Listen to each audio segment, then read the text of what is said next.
You know, you can't choose your neighbors. If you could, everyone would live next door to Canada. On February 24th, 2022, Russia launched a full-scale invasion of its peaceful neighbor, Ukraine. A major power brutally invaded a smaller country, unprovoked, using rape as a weapon and killing civilians indiscriminately, burying them in mass graves. It was the type of attack that belongs in a different century, a different era. But it happened just last year. On October 7th, 2023, the Islamist terror group Hamas, based in Gaza, raided peaceful villages and communities in its neighbor Israel and tortured and raped and murdered innocent children, babies, women, unarmed men, and senior citizens. It was the type of massacre that belongs in a different century, a different era. But it happened just last month. Minister Blair, members of Parliament, members of the congressional delegation, distinguished officers, ladies and gentlemen, colleagues and friends, my name is Peter Van Prague.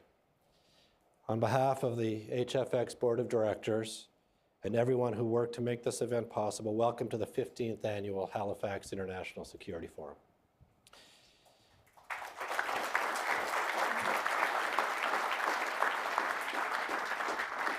Ladies and gentlemen, Canada has a new Minister of National Defense, and in a few moments, the Honourable Bill Blair will take the podium.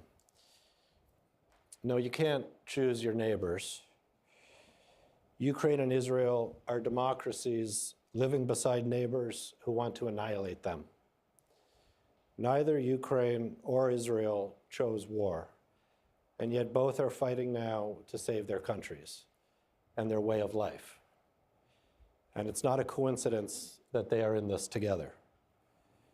When Russia started this violent new era of global confrontation, Ukraine surprised the world by standing firm and fighting to defend itself. Western institutions woke up. Neutral countries joined NATO. Japan and South Korea had a breakthrough in their relations. And Vladimir Putin is afraid to leave his country. Ukrainian courage, Ukrainian sacrifice, and Ukrainian ingenuity have made us all stronger.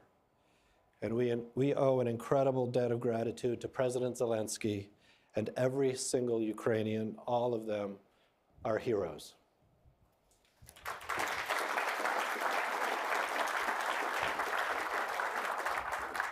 If Ukraine had not fought, had Ukraine surrendered, as some European leaders urged President Zelensky to do, the world would be a very different place. Europe would be weaker, NATO would be divided, the United States would be humbled, and Russia and China would be empowered. But that's not what happened. Indeed, Ukraine's fight to save its democracy has been felt from Europe through the Middle East and Africa and all the way to East Asia.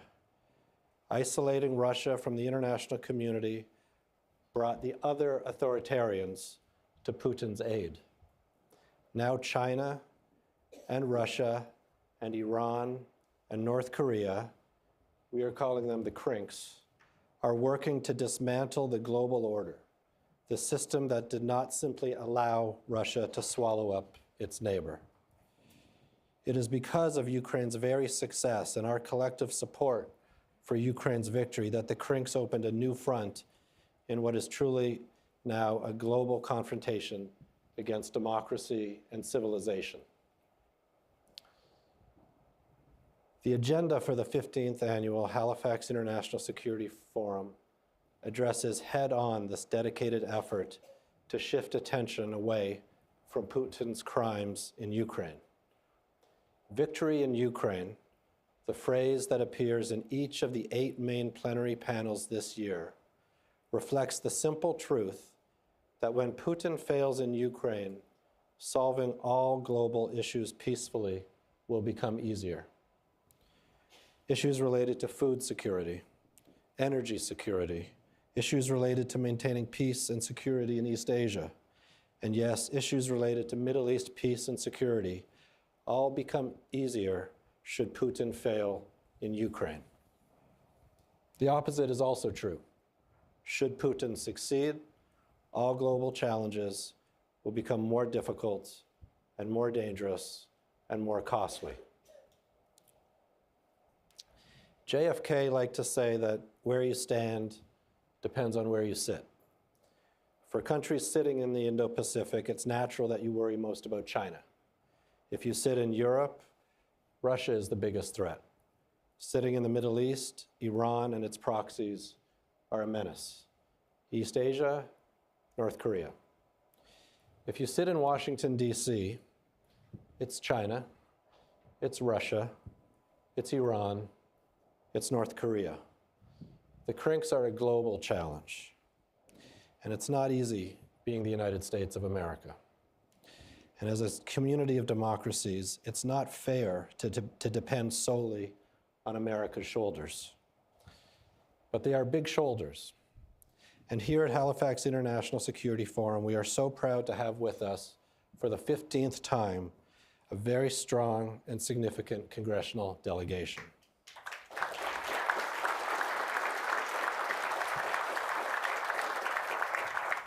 Senator Shaheen, I am so proud to say that you've been coming to Halifax International Security Forum since the very first one. Thank you for your confidence in what we do. Your voice is so important.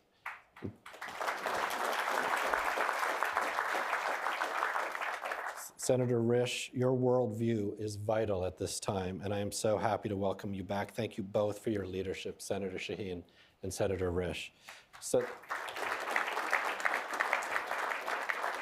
Senator Coons, welcome back. It is great to see you here again. Senator Rounds, welcome back. Thank you for making the trip. Senator Welch, welcome to your first Halifax International Security Forum. We'll move you down to the front row eventually. And thank you, each of you, for making the trip. Thank you so much. Senators, your delegation sends an important message of unity of purpose to Americans and to the world. Every democracy, regardless of where they sit, needs to do more to contribute to global challenges that face us. We're all in this together. But as democracies, we will continue to look to the United States for global leadership. Written on the wall behind me are the agendas of past Halifax International Security Forums. The Halifax agenda titles have always been designed to make you stop and think, and this year only more so. The 2023 agenda reimagines the important conversations of the past by reintroducing titles from past forums, together with the date of the forum when it first appeared. In fact, the podium is over here this year because if it wasn't center stage, it would read anti-Israel right above my head and Minister Blair's head, and social media would love that. But just reading the titles, Iran, What Do We Do, 2009, Laws of War, Do They Work, 2009, tells us that as a community of democracies, we have known what the challenges have been for some time.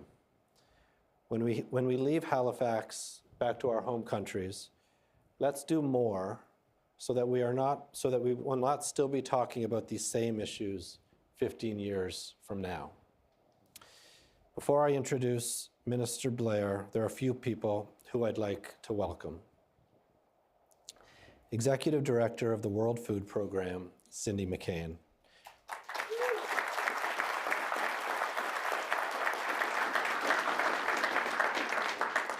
Mrs. McCain, I am proud to say, served on our board of directors before being called to international public service. We are so proud to have your name associated with the work we do. Thank you. Prime Minister Ehud Barak, see you in the room. We all remember when you first came to Halifax in 2010, when you were Minister of Defense. We learned from you then, and we look forward to learning from you tomorrow morning. Thank you for being here.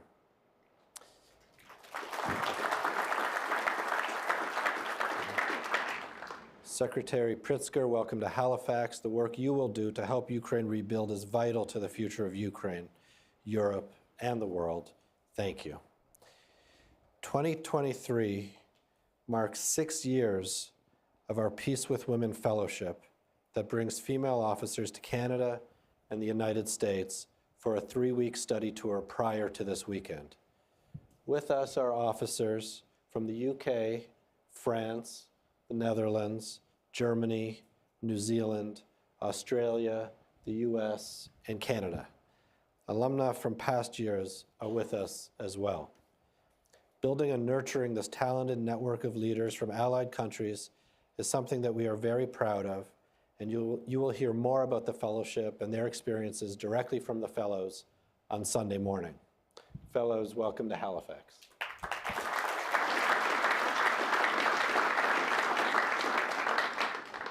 To mark our 15th year, HFX launched 15 at 15 Youth Building Democracy, a global contest for 15-year-old students to make a 15-second video about one positive change they want to see in their world 15 years from now. The winners are from the US, Nigeria, Jamaica, the Republic of Georgia, and Canada. And 3 of our student winners were able to make the trip. Koshin from Canada, Sophia from Georgia, and Michaela from Jamaica are all here. Where are they?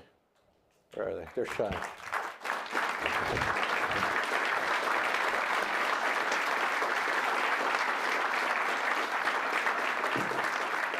Congratulations, and we'll be watching the videos on Sunday morning.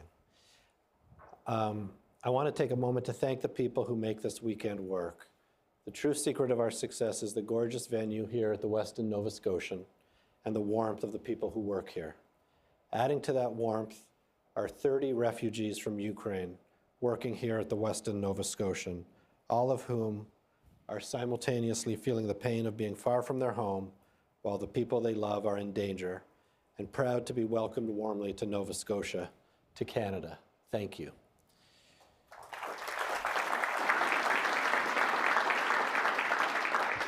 We also have many local volunteers from the Halifax community. They are identifiable by their white lanyards, and I know are looking forward to helping you. I want to thank Club HFX, the group of pro-democracy businesses that most generally supports our work. Calgary-based Nancy Southern, who's here every year, was not able to make it, and I'm sorry not to welcome her back this year. Dr. Brendan Nelson, president of Bowen Global, welcome to Halifax.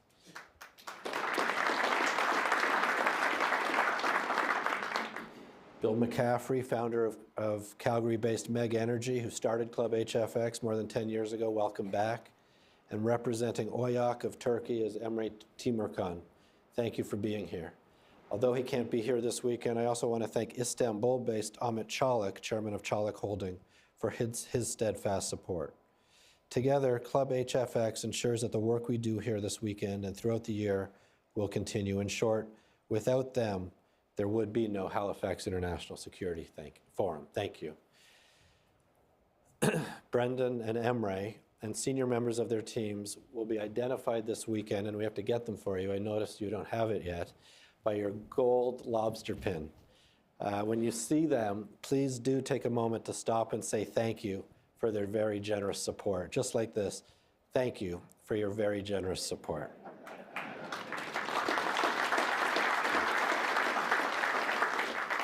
I also want to thank AWS, Google, Anduril, Apple, CADSI, CAE, MDA, Pansofico, and YouTube for your support.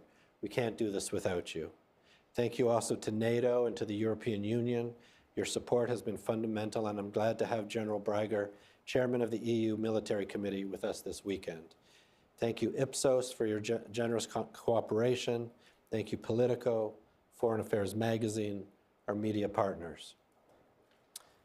And thank you to the Government of Canada.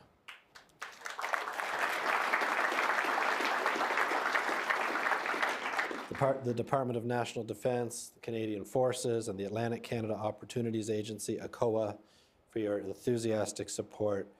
Literally, we would not be here without you. Deputy Minister of Defence, oh, the Deputy Minister of Defence, Bill Matthews, there you are. Thank you.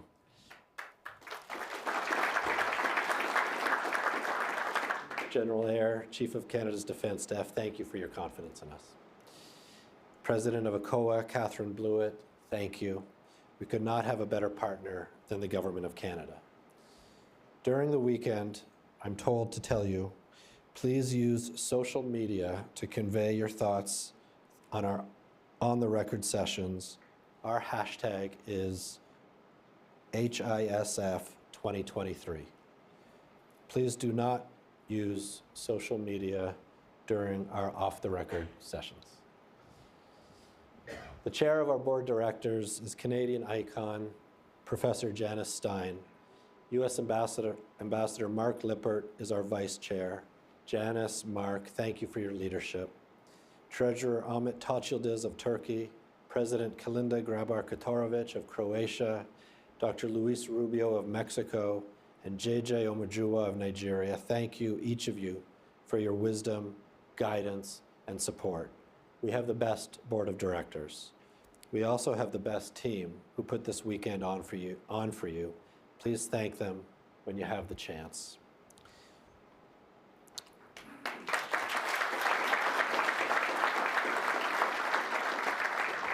Recognizing who is with us in the room makes us realize who is not with us this year.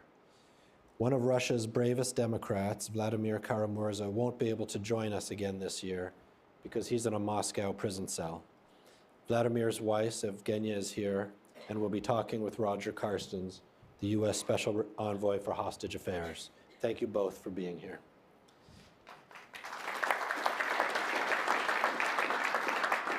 Tomorrow morning, we will again miss having Senator John McCain with us as we award the 2023 John McCain Prize for Leadership in Public Service. Senator McCain's vision of a better future shaped by the world's democracies was the inspiration for starting the forum in 2009, and we miss him. With us this year is Peter MacKay, who, as Canada's Minister of Defence, started this forum in 2009. If there is any question as to why we are in Halifax each November, it is because Peter lives a short drive away. Peter, your friendship means a great deal to me, and your vision for this forum for democracies means a great deal to the whole world. Tragically, Peter and I lost a close friend this year, John McDonnell, who worked with Peter in 2009 and who was one of the forum's founders. Many people here this weekend will miss John being here as well. The attacks on Ukraine and Israel are different in nature, but they are connected. Both test the world's democracies. The tactics used by the crinks in this multi-theater conflict include the weaponization of food, manipulating social media to influence global public opinion, and applying modern technologies for malevolent purposes, and shocking violence against civilians. President Zelensky's inspiring leadership and the courage of the Ukrainian people and the people of Israel, however strong, need the democracies to come together with them to stop this multi-front global attack. But as a community of democracies, it matters how we respond to these tests. Executive Director McCain, seeing you here reminds me of when John sat right there and said famously in November 2016, "We will not torture." It matters how we fight. We have to fight like the better systems that we represent. It might not be fair, but that's the cost of being a civilized democracy in the 21st century. And we will not let the crinks win by dragging us back into a darker era with them. You know, you can't choose your neighbors, but together with your friends who you do choose, the conditions can be created to live side by side and in peace. Ultimately, they have to be. Indeed, there is no challenge that cannot be met when the democracies work together. Thank you. Welcome to Halifax.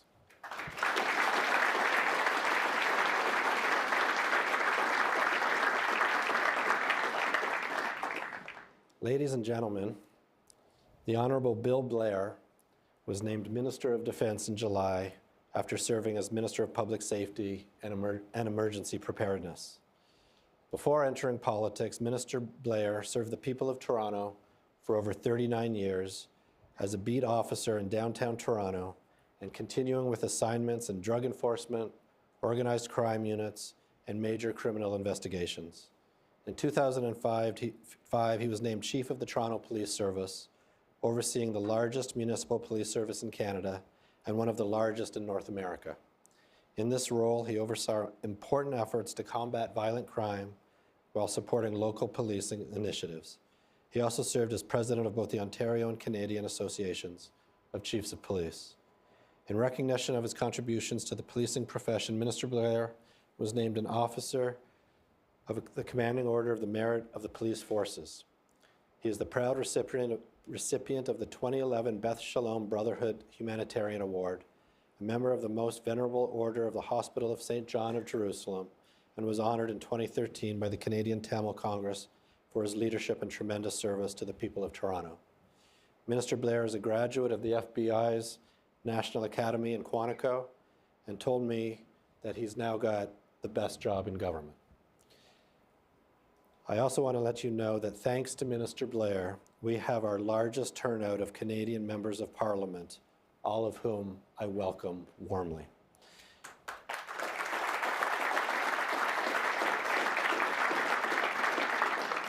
Minister Blair, welcome to your first Halifax International Security Forum. The podium is yours.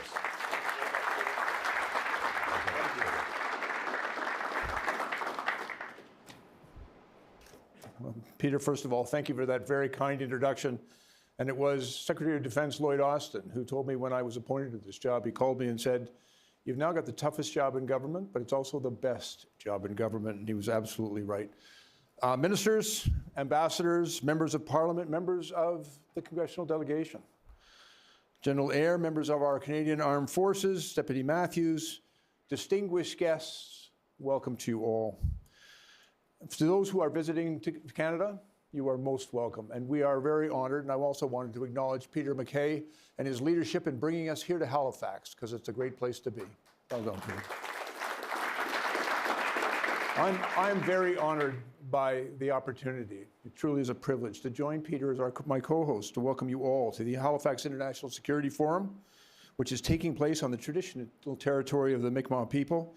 And as Peter mentioned, this is my first trip to the Halifax Forum, but I want to assure you all that the reputation of this extraordinary event well precedes it. It's a reputation dating back 15 years as the world's foremost security conference for democracies. Peter, you thanked a lot of people. Allow me the opportunity to say thank you to you.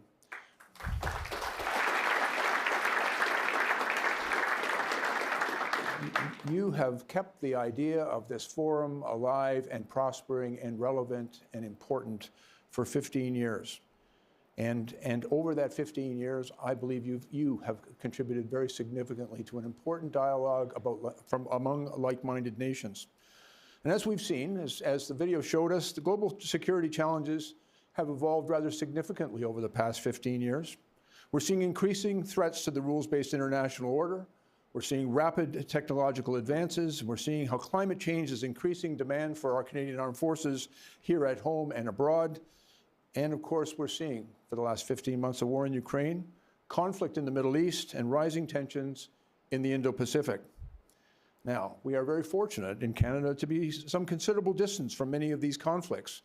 But as our world is becoming increasingly interconnected, we cannot benefit solely from our isolation from those conflicts, because as Peter indicated, we all have a responsibility. And these global challenges have a direct impact on Canadians. The impact on our security, on our families abroad, on our costs of living, and on our future, the future world that we will leave to our kids and our grandkids. In challenging times like these, Canada's position must remain clear. Freedom matters. Democracy matters. Sovereignty matters. And as the international rule-based order that has kept us safe is being challenged, those rules matter. Freedom must prevail. And for our citizens, we have an obligation to strengthen those rules and to uphold that order. I am convinced that together we can strengthen these international rules that keep us all safe, and we can meet the security challenges of today and of tomorrow. But let's be frank, we have a great deal of work to do. And that requires remarkable alliances like NATO and NORAD. It requires personnel, readiness, and it's going to require significant investment. It requires frank discussion that we have and what we have come to expect here in Halifax as the leading security conference of democracies. A month and a half ago, on October 7th, Israel was brutally attacked by the terrorist organization Hamas. Approximately 1,200 Israeli citizens were slaughtered, and over 200 Israeli and foreign nationals were taken hostage, including citizens of many of the countries represented here today. We've all seen the heartbreaking footage from Israel over the last month. Families torn apart, parents who've lost their young children, innocent people kidnapped during a day of celebration. And I want to be very clear. Canada unequivocally condemns this terror attack, and we unwaveringly support Israel's right to defend itself in accordance with international law.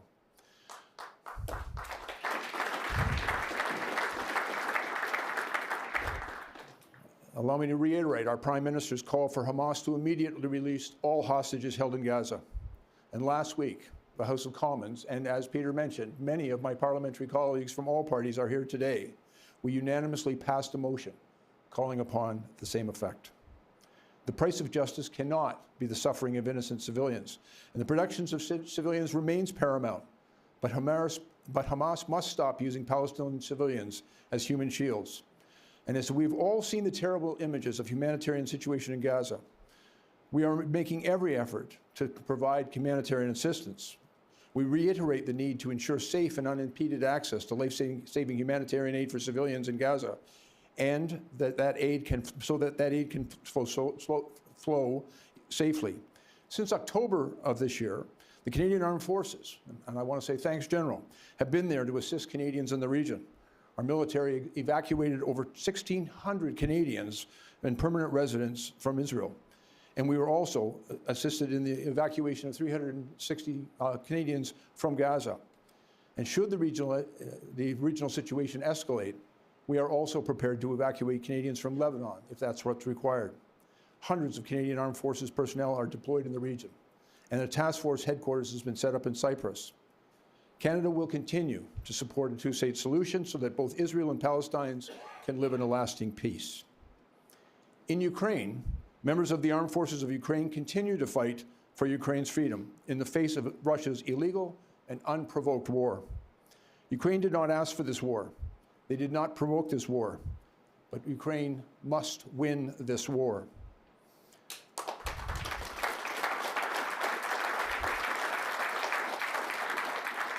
To strengthen Ukraine's position on the battlefield, our country, like many countries, have made significant investments in military aid to Ukraine and other financial aids that that country is going to need to prevail in everything from tanks and armored vehicles to howitzers and ammunition. We've also been fortunate since 2015 to be involved in an initiative to train Ukraine's military. I had the opportunity, an extraordinary opportunity, to visit the UK and to go to Camp Lyd, where Canadian Armed Forces members are working alongside their British counterparts in training Ukrainian soldiers to be better prepared to survive the rigors and the risks of the battlefield. Watching the interaction between our Armed Forces members and those Ukrainian citizens was an inspiration. But it reminds us all of the importance to continue to provide that military assistance to allow Ukraine to protect itself in every way possible. In addition to some of those assistance in training, for example, we are also providing Ukraine with systems to protect it from hostile cyber activity, a new front in the battlefield. And Canada regularly shares intelligence with Ukraine, including information about these cyber threats. As many in this room will know all too well, the cyber domain has become a key battleground in this conflict, and we're making critical contributions and will continue to do so to ensure Ukraine's success. And Ukraine is making progress, but it requires us to work together and to continue our support. As NATO Secretary General Jens Stoltenberg has said, we are all paying a price for Russia's war against Ukraine, but the price many of us pay is in money and materiel. The price Ukrainians pay is in blood. And if we let Putin win, all of us, as Peter has said, will pay a much higher price for many, many years to come. We must and we will stand with Ukraine for as long as it takes, with whatever is required. As a founding member of NATO, our commitment to collective defense has been and will always be unwavering. Canada is more than doubling its military presence in the alliance Eastern Flank, with up to 2,200 troops to be persistently deployed through Operation Reassurance in Latvia. And as many of you are aware, Canada also shares vital cyber data with our NATO allies, including Latvia, where we've deployed military and civilian personnel to help protect critical networks. But we know that more must be done. And even though we are across the Atlantic, we are under no illusions. Europe's security is Canada's security. And given the threats that we currently face, we believe that the NATO alliance and that partnership is more important than ever. I also want to acknowledge Canada must and will do more. In the Indo-Pacific, we also have a great deal of work to do. And as a Pacific nation ourselves, Canada has a deep interest in maintaining a free, open, and inclusive Indo-Pacific, particularly in maintaining the freedom of navigation on international waterways. We know that Canada's participation must move from an episodic presence in the region to a reliable and persistent presence. And that's exactly why we're deploying more ships, aircraft, and personnel to the region. In 2023, for the very first time, Canada deployed 3 warships into the Indo-Pacific. There, they conducted exercises with our allies and our partners, including the United States, South Korea, Japan, Australia, New Zealand, and others. And I'm proud to say that this additional warship came from right here in Halifax. And whether we were monitoring UN sanctions against North Korea or sailing through the international waters of the Taiwan Strait, partnerships matter. And this forum helps build and maintain those partnerships. And as we operate in the Indo-Pacific, Canada will always defend international rules and engage responsibly. We expect others to do the same. Unfortunately, I have to share with you that in the past few weeks, we have seen unsafe aerial intercepts conducted by the People's Republic of China. On October 16th, a Canadian maritime patrol aircraft monitoring United Nations sanctions against North Korea was unsafely intercepted by a Chinese fighter, which came within 5 meters of our aircraft. And only a few weeks later, on October 29th, another Canadian maritime helicopter had 2 unsafe encounters with Chinese aircraft, one of which launched flares directly in front of our helicopter. These actions put everyone at risk, and we have raised our concerns regarding this behavior in the past. We'll continue to do so, and we will continue to be a presence in the region. Our Indo-Pacific strategy is clear. China increasingly disregards international rules and norms. So Canada will continue to challenge China where we believe it is right, and we will cooperate with China when we must to find solutions to global issues. Canada has been clear in its commitment to our partners in the region, and for example, we are contributing to stability in the Korean Peninsula, and since the Korean War, the Canadian Armed Forces have continuously served in Korea through the United Nations Command to promote peace on the peninsula. And today, I'm very pleased to share with you that the Canadian Armed Forces' very own Lieutenant General Derek McCauley has been named the next Deputy Commander of the United Nations Command in the Republic of Korea. He will officially begin his duties shortly, and this is only the second time Canada has the privilege of participating at that level. We believe the Indo-Pacific strategy is central to our own country's security and prosperity, and I want to assure our allies we'll continue to work with all like-minded partners and allies to build freedom, openness, and stability in the region. And here at home, our Arctic sovereignty is being increasingly challenged by Russia and by China. Just 9 months ago, NORAD played a key role when a Chinese high-altitude surveillance balloon violated the sovereignty of our nation and the United States. And it reminded us all of the centrality of NORAD's security to our people. And as President Biden said when he visited Canada this year, NORAD is an incredible symbol of the faith that we have in one another and trust that we place in each other's capabilities. And to the United States congressional delegation joining us today, let me please say very clearly, we deeply value the unparalleled defense relationship between Canada and the United States, including and especially through NORAD. Canada is making generational investments to help modernize our NORAD capabilities. We're investing over $38 billion over the next 2 decades, but we recognize we must do more. We are starting to see these investments take shape. We're developing a new Arctic over-the-horizon radar system with improved threat detection in the north. At the beginning of this year, our government announced the acquisition of 88 F-35 fighter jets, an investment of $19 billion. that I'm sure some would say was well overdue, but we're moving on that. We've closely engaged with our Arctic partners to upgrade our infrastructure so that they can host state-of-the-art fighter jets, and we are working to modernize the Canadian Armed Forces. We're continuing to implement our 2017 defense policy, Strong, Secure, and Engage, and which will increase our defense spending by over 70%. But again, let me say and reassure you all, Canada knows it must do more because the world has changed since 2017. The threat environment has grown significantly, and that's why we must move forward with our defense policy update. We have been engaging with Canadians, with industry, with our allies and our partners to make sure that we get this right. But we also recognize the urgency of those investments and the work that we must do together. We're focusing on capabilities that bring value to Canadians and to our key alliances. And for example, we know that the long-range precision strike capabilities will be essential to NATO. We know that underwater surveillance capabilities and Arctic defense infrastructure matter to NORAD. And we know that tactical aviation capabilities are essential in responding to emergencies here at home. In recent weeks, I've had the opportunity to meet with the aerospace industry, the Canadian Association of Defense and Security Industries, and other industry partners to discuss the defense policy update. I've heard their feedback, and I know that we need to provide you with the clarity and certainty that will enable you to help us. And although we are already investing in major new military capabilities in all domains, again, I will reiterate, additional investments are needed and will occur. We know that we need resources to put behind our aspirations, and as we do all of this, our people remain our #1 priority. And that's exactly why we are implementing Madam Justice Arbour's recommendations to ensure meaningful cultural change in our military. As Canada's Ambassador for Women, Peace and Security, Jacqueline O'Neill, has recently said, while receiving the Vimy Award just last week, diverse groups make better decisions, and when women participate, the outcomes are better. True operational effectiveness occurs when we reduce blind spots on situational awareness. Inclusion matters, respect matters, and we're going to make sure that we create a Canadian Armed Forces that is inclusive and respectful of all men and women who serve. I would like to also, if I may, and Peter's already done this, but I also want to take the opportunity to welcome this year's Peace and Women Fellows, who, as in previous years, take part in this weekend's discussion. Welcome.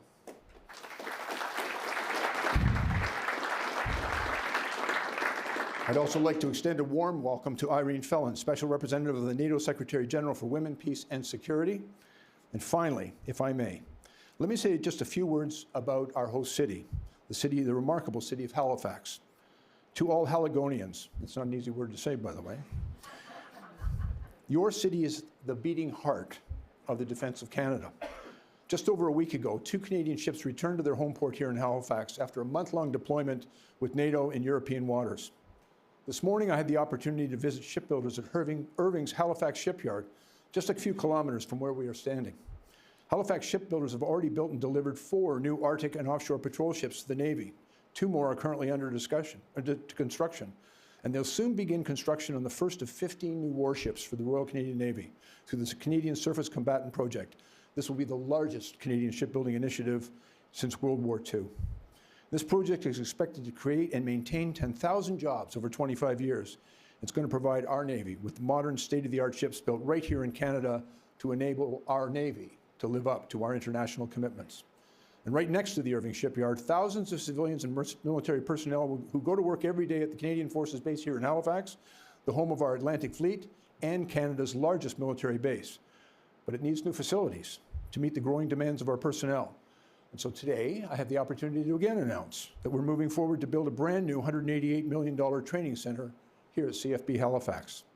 And this center is going to provide Canadian Armed Forces members with the expertise they're going to require in above water, underwater, and maritime air fighting so that they're ready to sail in our incoming fleet of 15 Canadian surface combat ships when they finally come off the line. We've awarded the Ellis Dawn Corporation with a contract to design this facility, and we're hoping it will be completed by 2029.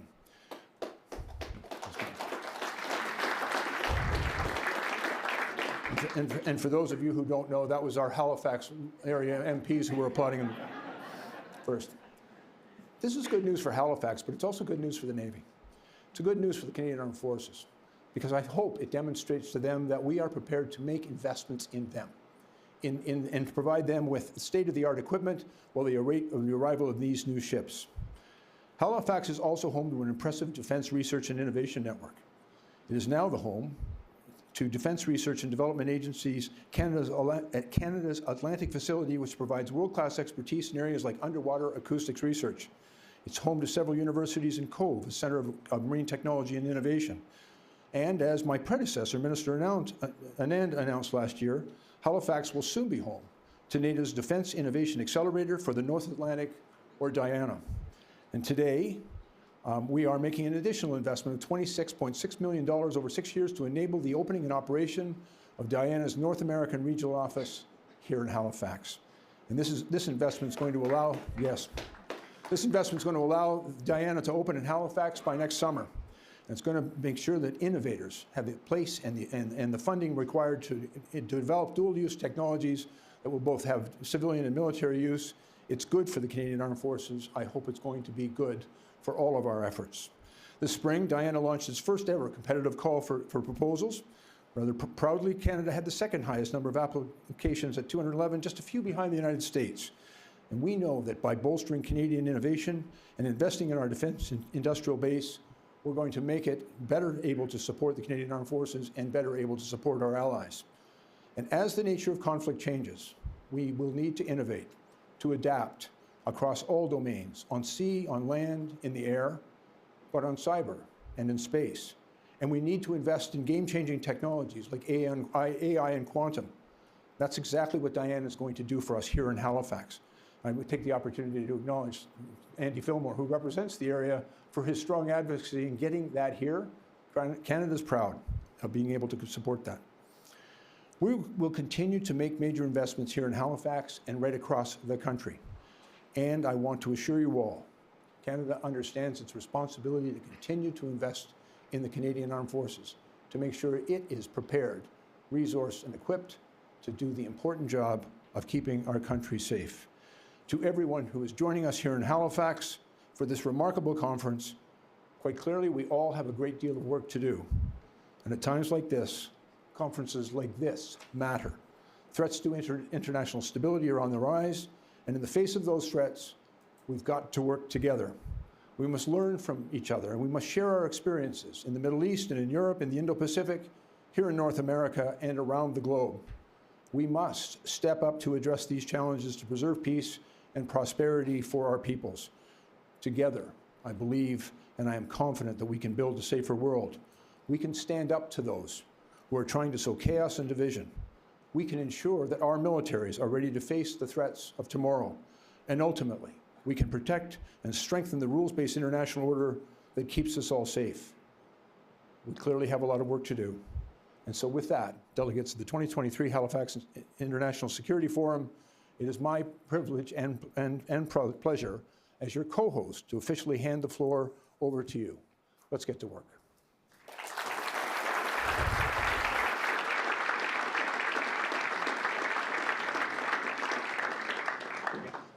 Ladies and gentlemen, this concludes our session. Please.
Well, welcome everybody to our first plenary session.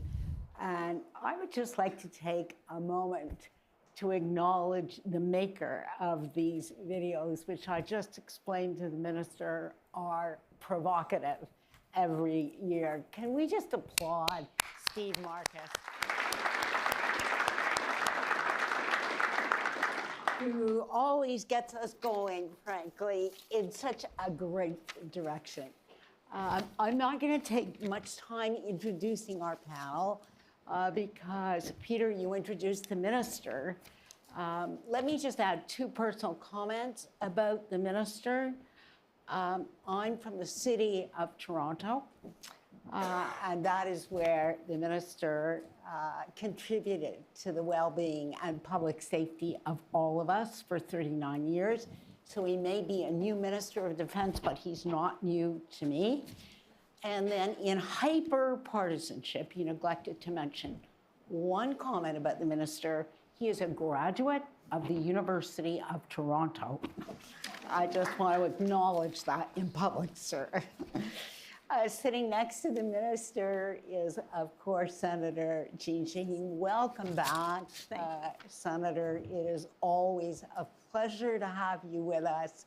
And Senator Rich, welcome back. It is just a great pleasure to have you here. Both of these people need no introduction to the Halifax Forum.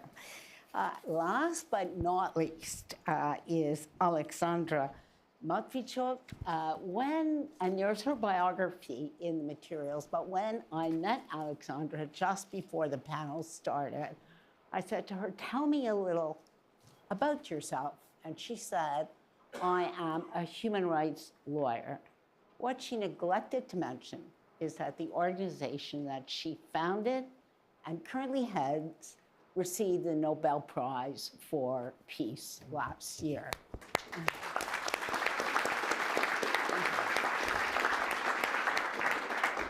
So welcome, Alexandra, to your first Halifax Security Forum.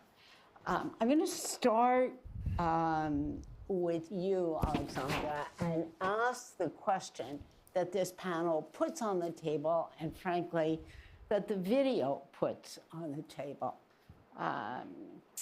Brendan Nelson earlier today at a lunch for the Women in Peace Fellowship said, and I think entirely correctly, we are in the midst of the most profound geopolitical transformation of the last 75 years.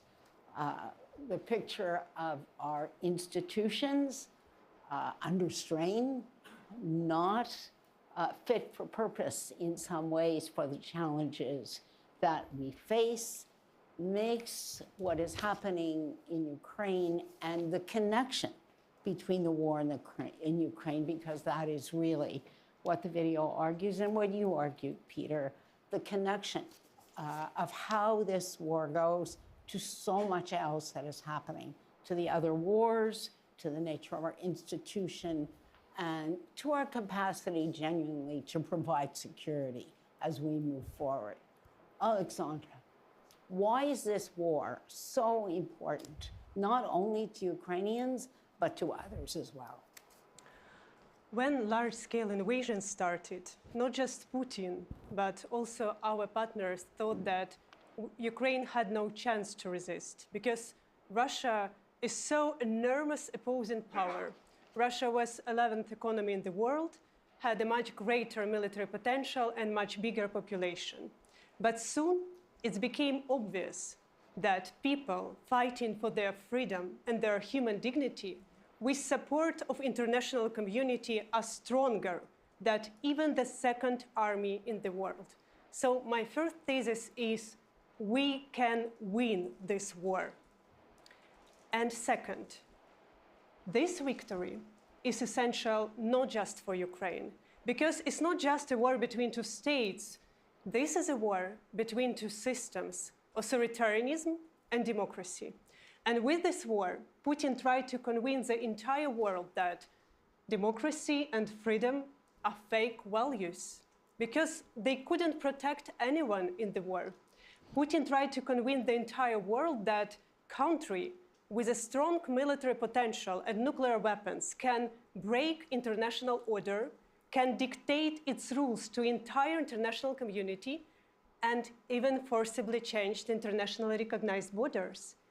And if Putin succeeds, it will encourage others, authoritarian leaders in the world, to do the same. And that is why the good policy and support of Ukraine is the best policy towards China, Iran, and other authoritarian regimes in the world. And my second thesis is the world needs Ukrainian victory, because only spread of freedom make our world safer.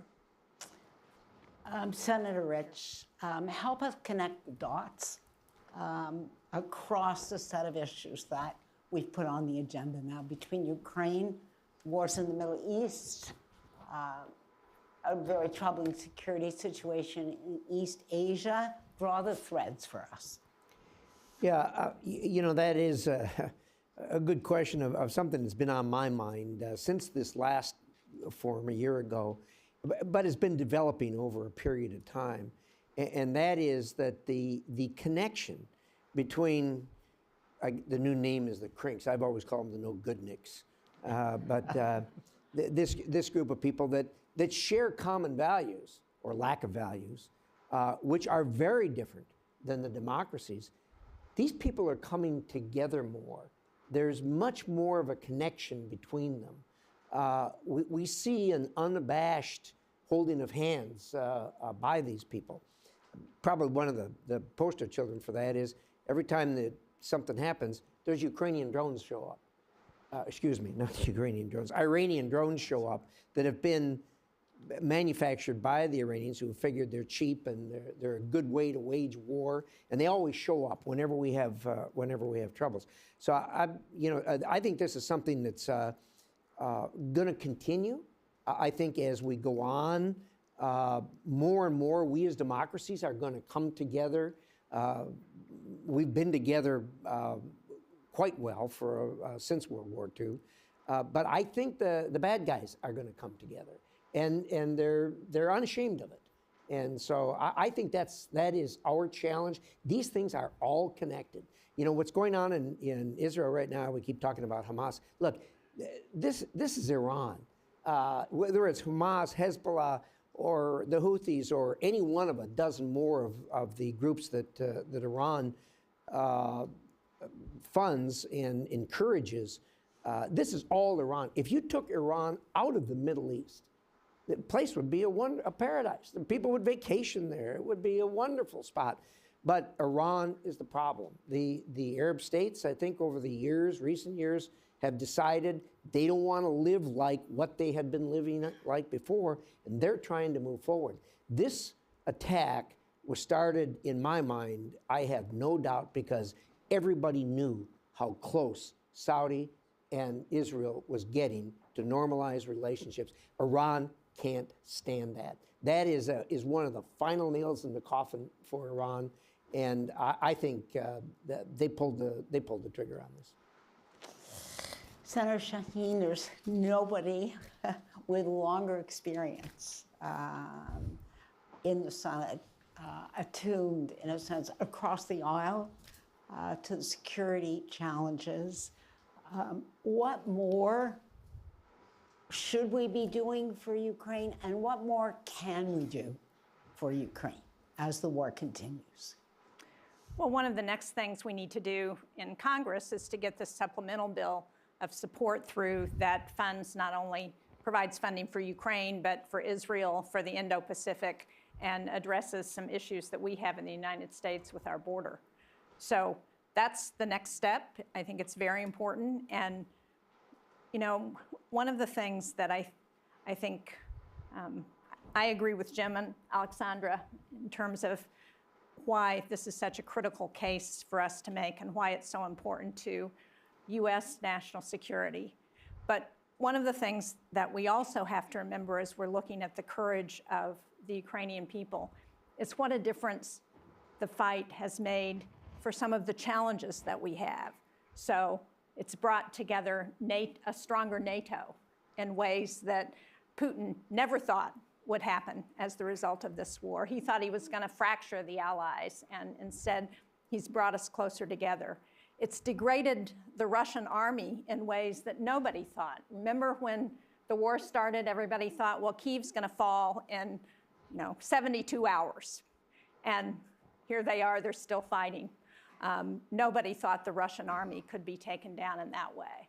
And it's opened up, first of all, a recognition of how important the Black Sea is for those grain shipments that are so important, as Cindy McCain will tell us, to not just Ukraine, but to the rest of the world that depends on that grain. And look at what's happening now in that region. The countries are coming together. They're bypassing Russia. Russia's ships are now out of Crimea, and because the Ukrainians have taken on the Russian fleet that's in Crimea, and the countries of the Black Sea region are coming together and opening new grain routes in ways that they weren't even thinking about before.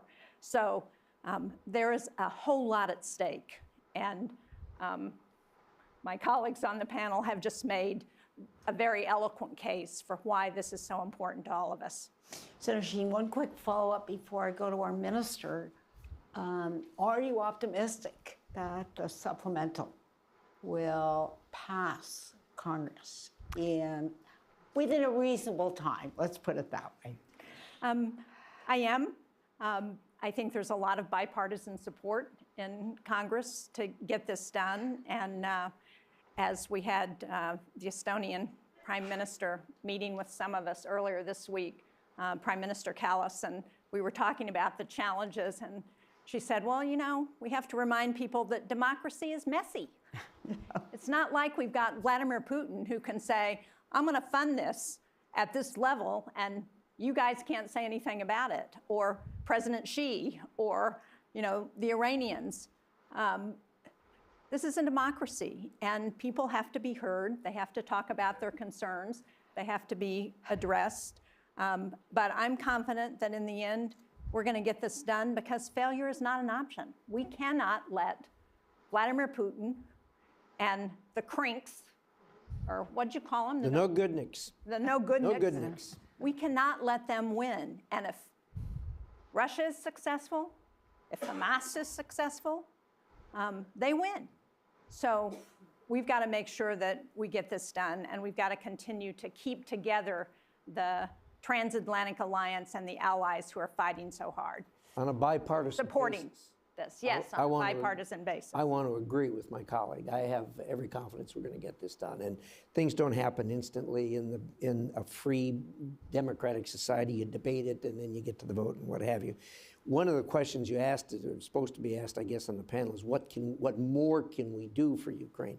In a very simple answer, I'd say probably the strongest weapon we have today is talk and rhetoric. Vladimir Putin, I have reason to believe, and other people in this room, I'm sure, have reason to believe, he believes he's going to win this war by outlasting us. That's what he believes. They watch very, very closely to every word that's uttered in the United States and Canada and with our other allies by the dissenters, not by the vast majority of people who support this, but by the dissenters. They watch that very closely to see what kind of legs that's getting, because that way they can gauge how long the war is going to go on. They believe we need to outlast them. Now, I know the minister as a can-do leader who is impatient to get things done while recognizing that we are a democracy and process matters. But this minister is really committed to moving things forward. Minister, what do you think we need to do to support Ukraine? What more do we need to do, and what can we get done, both in Canada, but as an alliance? Well, thank you, Janice. And allow me just to share a little bit of frustration. One of the things I think we thought, hopefully, that because the war in Ukraine went on for a long time, and I think that we had hoped that this was going to degrade Russia's ability to make war, and perhaps that would assist us in other theaters, in the Baltics, in other areas regions of concern. And yet we have seen, because democracy is messy and dictatorships are sometimes can get things done faster. And what we have seen, a very significant reconstitution of Russia's ability to build both armor and munitions at an accelerated pace. And what we're also seeing across our alliance, because we are democracies and we have bilateral discussion and open debate about things, but we have not been as agile and not been as quick in responding to an overwhelming and obvious need, for example, for artillery munitions and for armor. And I've had the privilege of being in the room with President Zelensky and with Minister Umrov and with all of our colleagues in a table that's led by Secretary Austin, the Ukraine Defense Contact Group. The commitment around that table is unwavering. It's really remarkable. It's inspiring. And everybody is, like, in many cases, our backs are a bit to the wall at home and we're being pushed. But everybody recognizes that the support for Ukraine is essential and that we can't afford to let Ukraine lose. And we've got to be there to support them. But one of the things that I think we need to discuss as well, because I've heard it very clearly from the Ukrainians, and it's really important to listen to them. They're the ones on the front line. They're the ones fighting this war. And they've said they're always grateful for any support that we can provide. But they need to be able to plan, and they need predictability of that funding. And I know that's what is now before your House, a little bit more certainty and longer-term commitment of funding so that Ukraine can do that planning. I think that we need that same level of bipartisan support within our own government. It's an important discussion. It is always challenging. In my country, the Canadian Armed Forces is in desperate need of reconstitution and resources and equipment, and we're committed to doing that. But where I'm asking them very often to make sacrifices, to give up part of their own reserves and stockpiles to share with Ukraine, and it's necessary for us to do that. But I think we have to move back. We have to move beyond just raiding the cupboard in all of our stockpiles and reserves, and from our own military forces. We've got to find ways to actually solve the munitions issue, and work more collaboratively together. There's an urgency to it. And sometimes I'm struck by, not everybody seems to understand or share that urgency, but maybe it is my age, but I'm a little impatient. No, good. It's good to hear the impatience, frankly. And I think what the minister is putting on the table is procurement, but even more important than procurement, industrial capacity, shared industrial capacity at a time when demand is very high and supply is not, and that's a cross-alliance problem. Alexandra, what does Ukraine need? You made a comment to me earlier. What does Ukraine need? When large-scale invasion started, the democratic countries told, let's help Ukraine not to fail. And Ukraine obtained first weapons to be able to defend ourselves. And first real sanctions against Russia were introduced into force. And we are extremely grateful because it helped us to survive. But this narrative is also a reason why we were waiting for first modern tanks for more than 1 year. Why we had to start counteroffensive action without 0 modern fighter planes and still waiting for them. Because we have to define our goal properly. Let's help Ukraine to win. There is a huge differences between let's help Ukraine not to fail and let's help Ukraine to win. And we can practically measure these differences in types of weapons, in gravity of sanctions, and speed of decisions. So my point is that we have to reframe the slogan as long as it takes to another one, as long as Russia will be defeated in Ukraine, and Ukraine will win. Here.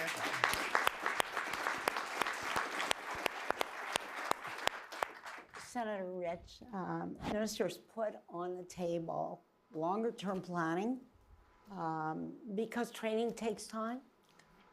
Standing up manufacturing capacity takes time in an alliance. Lay out the agenda. Sure.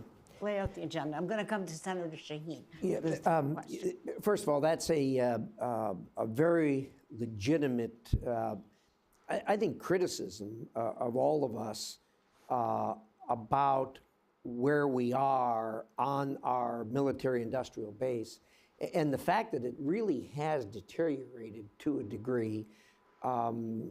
Supply chain's the new thing to talk about. COVID started it. But it wasn't just COVID. Now that we've gotten into these military conflicts where they're eating up a lot of ammunition and a lot of military supplies, we've realized we went back out and said to the manufacturers of the HIMARS, hey, we just gave Ukraine a bunch of, make us some more. And they said, guys, that was so long time ago, we don't have the manufacturing line anymore. We got to stand it back up. And everybody gulped and said, what? I thought you just, put in an order, like call eBay or call Prime or something. Tell them to deliver a truckload of 155 shells. It isn't like that. And I think that even more importantly, as you examine the supply chain, we find out there's critical parts of the supply chain. Probably the poster child for that is microchips, semiconductors, are coming from China, for crying out loud. That's a supply chain. This is nonsense. And so we are reviewing that. If you get together with the private sector, which we do all the time, and of course, private sector is who we are, they will say, well, we're always happy to do these things, but we have to do planning.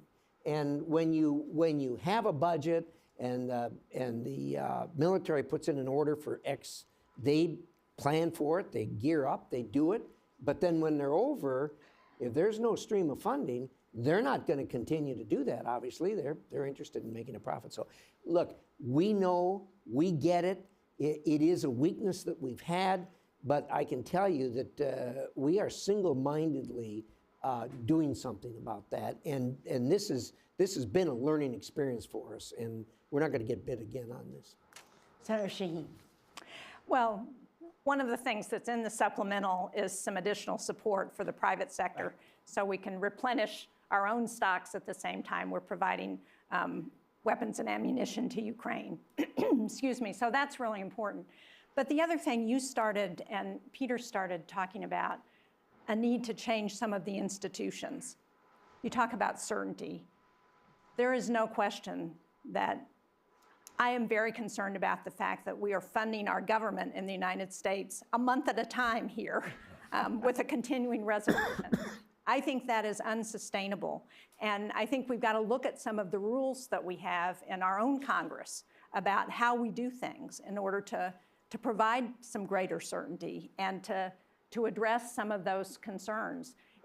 We need to have multiple voices represented, but we can't let a very small group of individuals drive decision-making in ways that affect the entire country. And we're seeing that happen in our own Congress to some extent, and it's something that we need to address. I'm going to go to the minister, but just to tell the rest of you, after that we'll go to you. I think there are mics in the room, so if you put up your hand, we'll make sure that a mic comes to you. And if when you ask a question, you just introduce yourself.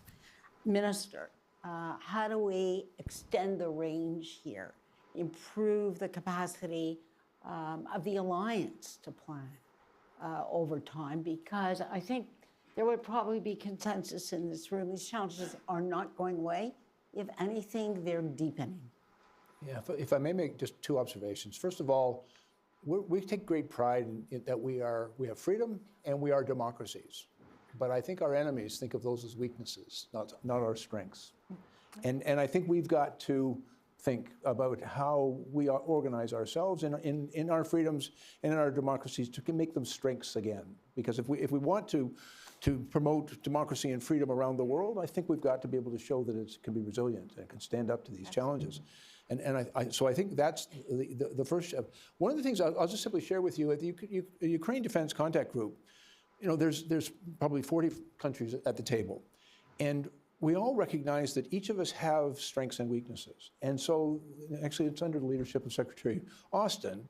He's got us organizing ourselves into various coalitions. And so issues around munitions and armor and air defense and flight training and countries that have that believe that they have strength in those areas are joining those coalitions. And I think that's an extraordinary and thoughtful way to approach this, because we can't be all things. And I think we have to, our unity, our ability to come together and to collaborate together, and Ukraine provides us with unity of purpose. And you mentioned earlier, Senator, that Putin, I think, had intended to weaken the NATO alliance. I see a remarkable strength there and a coming together, and we've seen new members joining, and there's, I think, a real sense of urgency of making that alliance relevant and functional again.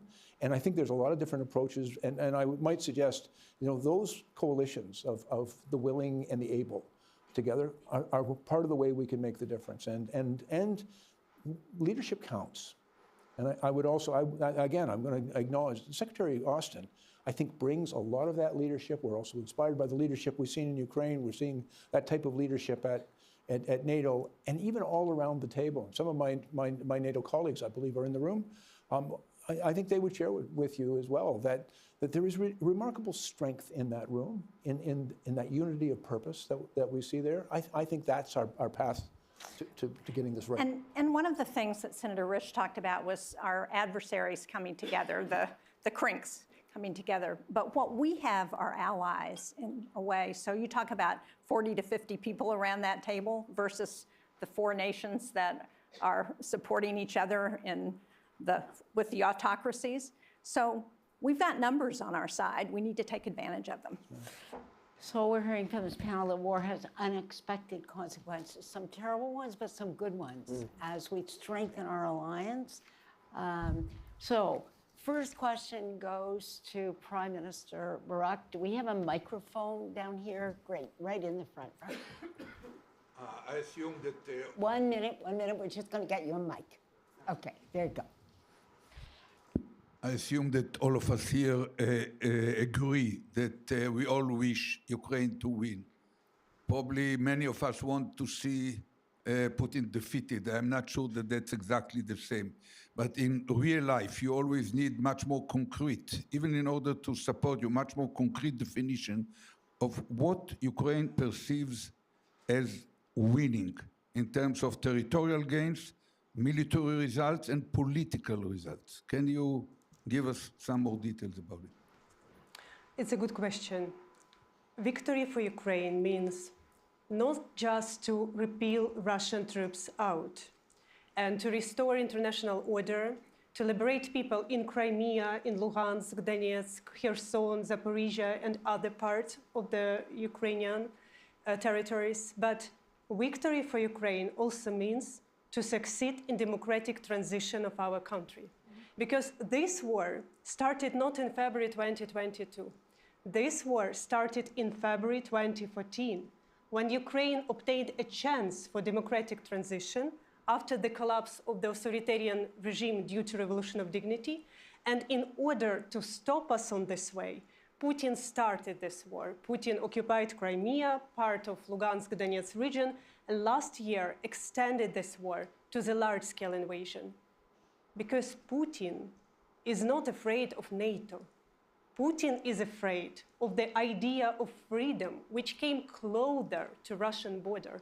And in this war, we are fighting for a freedom in all senses, for a freedom to have independent country and not to become a Russian colony, for a freedom to preserve our identity and not to be forced to educate our children as Russians, and for a freedom to have our democratic choice, like a chance to build a country where the rights of everybody are protected, government is accountable, judiciary is independent, and police do not beat students who are peacefully demonstrating on Maidan Square.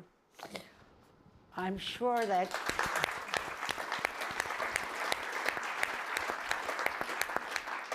as Alexander finished her comments, I was thinking to myself, John McCain would just have loved to hear what you just said, Alexandra. There's so many questions. Let's go to the back of the room, right there. That's great. Hi, Dixon Osborne, Executive Director of the Institute for Strategic Dialogue in the United States. And Janice, one of the threads that I think connects Russia, China, Iran, and I'd say also non-state actors and domestic extremists is the information environment. Now, we have seen information campaigns where Russia accused Ukraine of sending arms to Hamas. We've seen domestic extremists in the United States posting the electric grid of Israel online and calling for the taking down of the critical infrastructure in Israel. Information operations. So the question is? Yeah, information operations is nothing new, but it's increasing and escalating. And the question is, what can we do? What can we do? Senator Rich, you want to lead us off? No. Gene and I just had a conversation about this, I think today or yesterday. Today. One of the difficulties, I hate to use that word, is we got a First Amendment. People can say whatever they want to say, and where this conversation started is the letter to America is making the rounds. Everybody know what I'm talking about? Osama bin Laden's letter to America, where he made the case that terrorism and violence are just fine as long as it is in the name of resistance.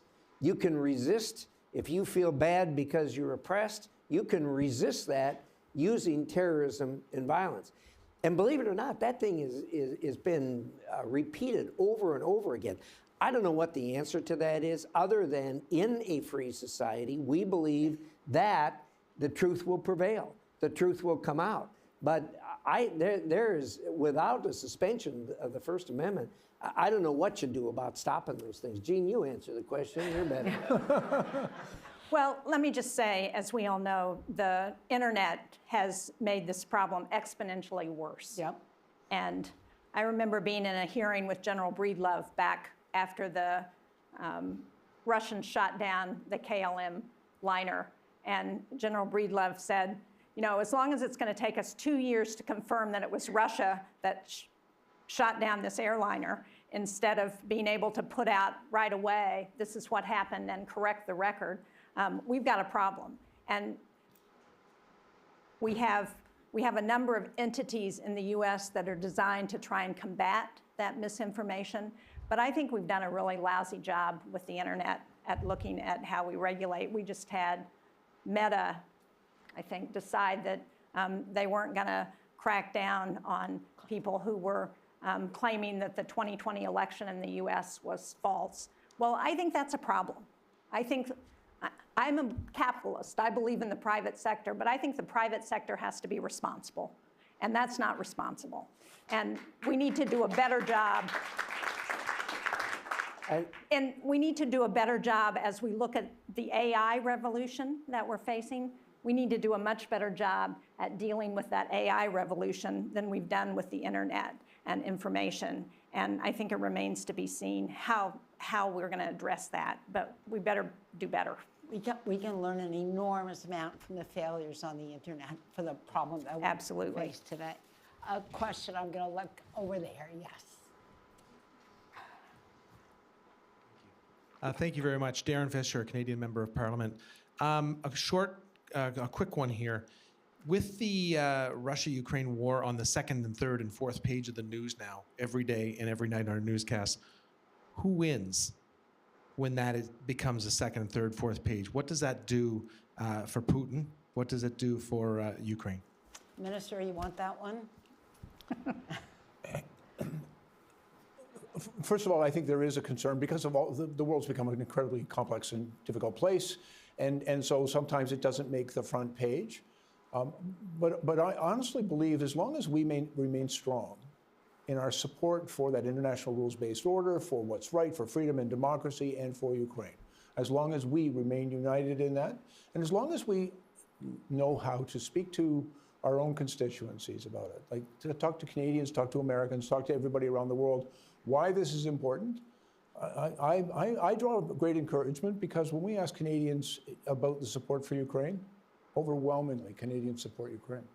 And they support Canada's effort to support Ukraine. And I'm encouraged by that. And so, yes, we face some enormous challenges. There's a lot of disinformation around out there.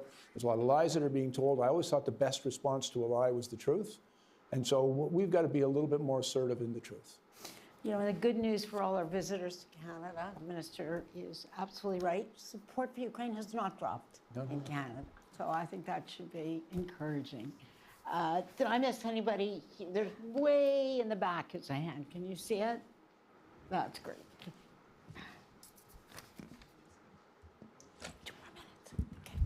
Hi, Michal Kotler-Wunsch. I'm Israel's Special Envoy for Combating Anti-Semitism. And just to continue this line of questioning, I'd love actually any of you to answer where you think the moral clarity that we have on Ukraine, as we should, falters when we sound false moral equivalence when it comes to Israel, even in some of the comments that sort of we hear today, definitely in traditional press and definitely on the streets, definitely in university campuses. Where have we made a mistake? Because I don't think that we can win unless we have the same clarity on Israel, a democracy fighting for its life, attacked by genocidal terror, as we can, if we don't extend the same equal measure as we do to Ukraine. Senator Shaheen. Thanks.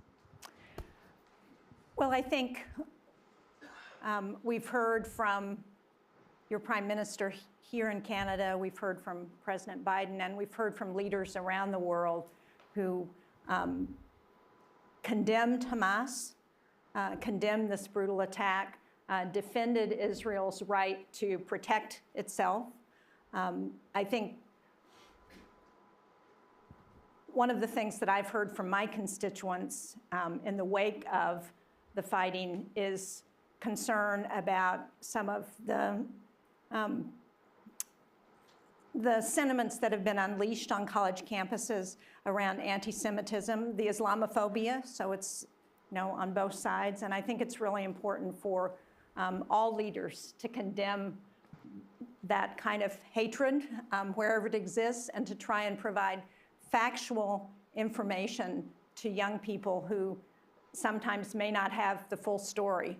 And right now, one of the things that we're seeing in the United States is that some of these emotions are so heated that it's really hard to have a respectful, reasonable conversation about what's happened and to try and work through how do we address what happens next in Gaza and with the Palestinians, as well as how do we make sure that we eradicate Hamas and other terrorist groups so that they can't do this in Israel or anywhere else. Last word to the minister.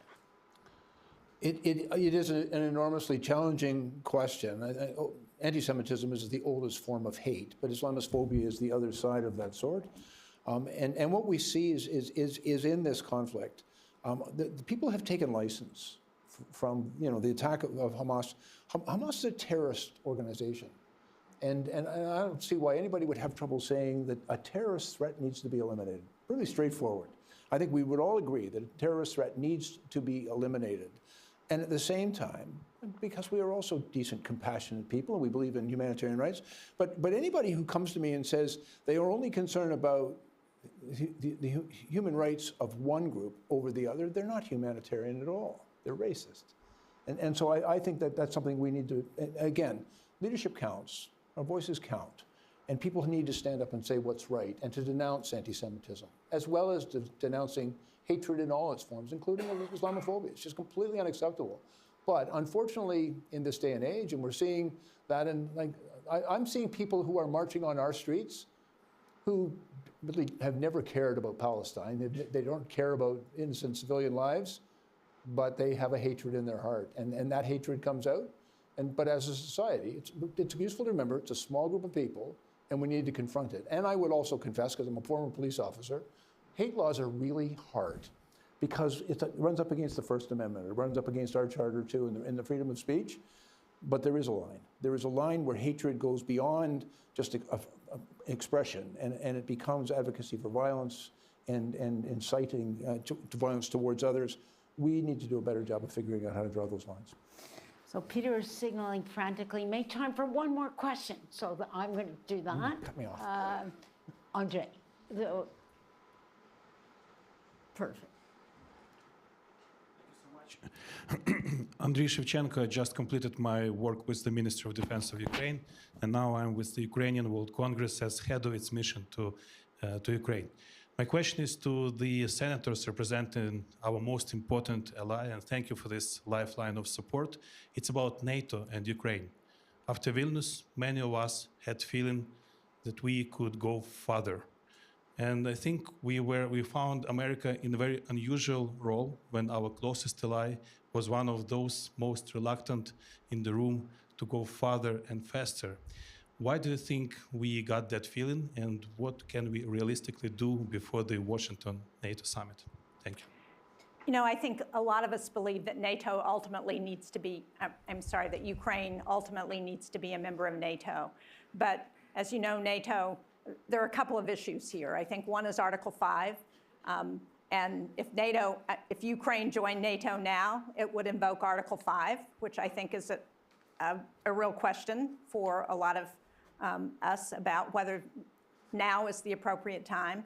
But NATO is also an alliance of values. And we share the same values, but we also need to get to some of the reforms that are currently underway. Alexandra talked about what's happening in Ukraine now in terms of the reforms that are happening to move Ukraine to be a full-blown democracy. And so I think that is another concern. But I think, as we saw both with the EU in making the decision for moving Ukraine into the EU, that NATO is moving in that direction. And once we get past the war, there will be an opportunity for Ukraine to join NATO. Last word, Senator Rich. Now. Well, let me tell you why you got that feeling is because I wasn't in the room. I got a different view of it than some in the administration do. But look, there is a practical reason why you can't come in now with a hot war going on, and even President Zelensky himself, in discussions I've had with him, he acknowledges that you can't do this while the war is going on. But I think as soon as the war is over, we've had this dance we go through to bring people in, most notoriously just recently with Sweden and Finland. But we need to move. We need to move quickly, and the same with the European Union. You guys want to be in. We want you in. I'll be damned if I'm going to let the Russians say that you can't be in. You're here. So I want to thank our extraordinary panelists, Alexandra. Just wonderful having you here. Our senators, what can we say, except the Halifax Forum wouldn't be the Halifax Forum without all of you.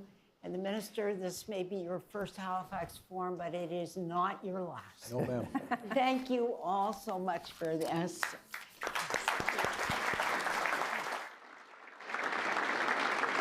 Please join us for coffee and exhibits in the